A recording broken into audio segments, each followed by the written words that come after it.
అక్కడి నుంచి ఇక్కడి దాకా వస్తూ ఉంటే ప్రజల స్పందన, ప్రజల హావభావాలు, వారి మాటలు ఇవన్నీ కూడా వింటా వచ్చినాను.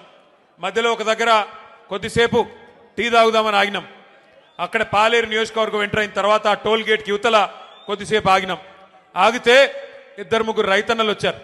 వచ్చి వాళ్ళ గోడు చెప్పుకుంటున్నారు పాలేరు వాళ్ళు.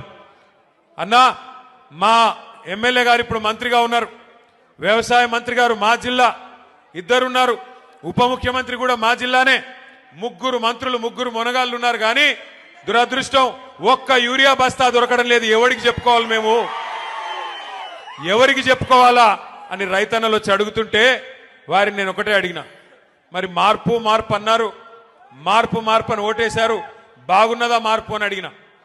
అంటే ఏం చెప్పాలన్నా, సరే జరిగింది జరిగింది, పాలిచ్చే గేదెని వద్దనుకుని తన్నే దున్నపోతుని తెచ్చుకున్నాము, తప్పదు కదా, అనుభవించక తప్పదు కదా అని చెప్పారు. రైతులు కూడా బాధపడతా ఉన్నారు.